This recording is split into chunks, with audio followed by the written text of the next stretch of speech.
Technique ক্লাসে তোমাদের সকলকে স্বাগত। আজকের আমাদের আলোচ্য বিষয় 2025 সালের দশম শ্রেণীর তৃতীয় পর্যায়ক্রমিক মূল্যায়ন অর্থাৎ মাধ্যমিকের টেস্ট পরীক্ষার দ্বিতীয় সেটের সাজেশন প্রশ্ন এবং তার উত্তর। তোমার তৃতীয় পর্যায়ক্রমিক মূল্যায়নে পূর্ণমান থাকবে 90, সময় পাবে তোমরা 3 ঘন্টা 15 মিনিট। তোমাদের এর আগে একটা সেটের প্রশ্ন এবং তার উত্তর করিয়েছি, তো বেশি সময় নষ্ট না করে আমরা চলে আসছি প্রশ্নোত্তর পর্বে। দেখো, প্রথমে বিভাগ ক, সঠিক উত্তরটি বেছে নিয়ে লেখো। 1 গুণ 20 সমান 20। নতুন সামাজিক ইতিহাস চর্চা শুরু হয়, উত্তর যেটা হবে 1960-এর দশকে। তারপরে খেলা যখন ইতিহাস গ্রন্থটি লিখেছেন, উত্তর হবে কৌশিক বন্দ্যোপাধ্যায়। গ্রাম বার্তা প্রকাশিকা প্রকাশিত হয়, উত্তর হবে কুষ্টিয়া থেকে।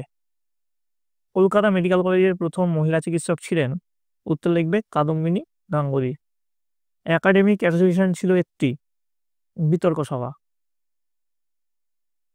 জঙ্গলমহল গঠিত হয় যে বিদ্রোহের পর, তো সেটা হবে চুয়ার বিদ্রোহ। সন্ন্যাসী ফকির বিদ্রোহ প্রথম শুরু হয়েছিল কোথায়? ঢাকাতে। মহাবিদ্রোহে যোগ দেয়নি যে রাজ্যটি, তার নাম হচ্ছে পাঞ্জাব। বঙ্গভাষা প্রকাশিকা সভার প্রথম সভাপতি ছিলেন, উত্তর হচ্ছে গৌরীশঙ্কর ভট্টাচার্য। নির্মীয়মান জাতি গ্রন্থের রচয়িতা হলেন, এখানে যেটা সঠিক উত্তর সেটা হচ্ছে সুরেন্দ্রনাথ ব্যানার্জি। দেখো, ইভেন্ট, মেটাফর, মেমোরি, চোরাচুরি 1922 থেকে 1922, ঠিক আছে। এই গ্রন্থের লেখক, উত্তর হচ্ছে 11 নম্বর যে প্রশ্ন, তার উত্তর হচ্ছে সাহিদ আমিন। বাংলা হরফের প্রথম কারিগর ছিলেন, উত্তর লিখবে 12 নম্বর পঞ্চানন কর্মকার। 13 নম্বর, বেঙ্গল টেকনিক্যাল ইনস্টিটিউট প্রতিষ্ঠা হয়েছিল কোথাতে? কলকাতায়। নেক্সট প্রশ্ন, তেলেঙ্গানা বিদ্রোহ সংগঠিত হয় হায়দ্রাবাদে। গণবাণী পত্রিকার সম্পাদক ছিলেন মুজাফফর আহমেদ। খ, 16, নারী কর্ম মন্দির প্রতিষ্ঠা করেছিলেন উর্মিলা দেবী। মাদ্রাজে আত্মসম্মান আন্দোলন শুরু করেন, উত্তর হবে তোমার রামস্বামী নাইকার। নিম্নোক্ত যে দেশীয় রাজ্যটি গণভোটের মাধ্যমে ভারতভুক্ত হয়েছিল, এর যেটা সঠিক উত্তর সেটা হবে জুনাগড়। কংগ্রেস সমাজতন্ত্রী দল প্রতিষ্ঠা হয়, উত্তর হবে বোম্বাইতে। তারপরে দেখো, গোয়া ভারতভুক্ত হয়, উত্তর লিখবে 20 নম্বরে যে উত্তর সেটা হচ্ছে 1961 খ্রিস্টাব্দে। এবার বিভাগ খ, প্রতিটি উপবিভাগ থেকে অন্তত একটি করে মোট 16টি প্রশ্ন উত্তর দাও। 2.1 যে উপবিভাগ আছে। নম হিন্দুস্তান গানটি কার রচনা? উত্তর লিখবে নব হিন্দুস্তান গানটি সরলা দেবী চৌধুরানীর লেখা।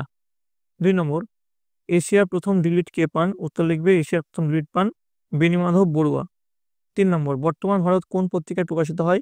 উত্তর লিখবে বর্তমান ভারত উদ্বোধন পত্রিকায় প্রকাশিত হয়। 4 নম্বর,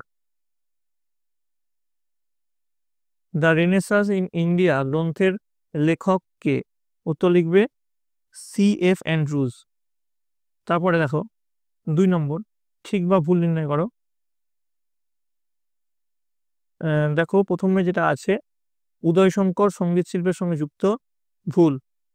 2 নম্বর দেখো, ইয়ং বেঙ্গল দল ছিল রক্ষণশীল, ভুল। 3 নম্বর, ঝুম চাষ এক প্রকার কৃষি পদ্ধতি, ঠিক। 4 নম্বর, বাংলায় লাইনোটাইপ প্রবর্তন করেন বিদ্যাসাগর, এটা ভুল। ঠিক আছে, এবার দেখো মিল যেটা রশিদ আলীর সঙ্গে যেটা মিল হবে গ। তারপরে পরেরটা 2 নম্বর, বীণা দাস, এর সঙ্গে যেটা মিল হবে ক। নানা সাহেব, এটার সঙ্গে যেটা মিল হবে, নানার সঙ্গে এটার সঙ্গে মিল হবে খ। আব্দুল গফর খান, এর সঙ্গে যেটা মিল হবে সেটা হচ্ছে ঘ, সীমান্ত গান্ধী। 2.4 চলে আসছি। প্রদত্ত ভারতবর্ষের রেখা মানচিত্রে নিম্নলিখিত স্থানগুলি চিহ্নিত করো ও নামাঙ্কিত করো। ঠিক আছে, ম্যাপ পয়েন্টিং এটা। এবার চলে আসছি 5 নম্বর, বিবৃতি। এখানে দেখো প্রথমটাই যে সঠিক বিবৃতি হবে, বিবৃতি আছে কি রবীন্দ্রনাথ ঠাকুর ঔপনিবেশিক শিক্ষা ব্যবস্থা পছন্দ করতেন না, কারণ এখানে ব্যাখ্যা হবে, সঠিক ব্যাখ্যা 2টা। এই শিক্ষা ব্যবস্থায় শিক্ষার্থীর মনের বিকাশ ঘটতো না। তারপরে 2 নম্বর, বিবৃতি আছে সরলা দেবীর চৌধুরানী লক্ষ্মীর ভান্ডার প্রতিষ্ঠা করেছিলেন। উত্তর যেটা তোমরা দিবে, এটার ব্যাখ্যা 3, যেটা দেখো উত্তর আছে স্বদেশি পণ্য বিক্রি করার জন্য। এবার দেখো বিবৃতি 3 আছে গান্ধীজি জমিদারের বিরুদ্ধে কৃষক আন্দোলন সমর্থন করেননি। তো এখানে যেটা সঠিক যেটা ব্যাখ্যা, সেটা হচ্ছে 3 নম্বরের যেটা ব্যাখ্যা হচ্ছে 1, গান্ধীজি শ্রেণী সংগ্রামের পরিবর্তে শ্রেণী সমন্বয়ে বিশ্বাসী ছিলেন। 4 নম্বর, একা আন্দোলন সংগঠিত হয় উত্তরপ্রদেশে। তো এখানে হচ্ছে তোমার সঠিক যেটা উত্তর 4 নম্বরের, সেটা হচ্ছে ব্যাখ্যা 2, একটি কৃষক আন্দোলন ছিল। ঠিক আছে, এবার দেখো বিভাগ গ থেকে এই প্রশ্নগুলোর উত্তর আসলে তোমরা তোমাদের বইয়ে পেয়ে যাবে। যদি না পাও তার সেক্ষেত্রে আমাকে তোমরা প্রশ্ন করতে পারো, আমি তার উত্তরগুলো তোমাদেরকে দিয়ে দেবো। নতুন সামাজিক ইতিহাস বলতে কি বোঝো?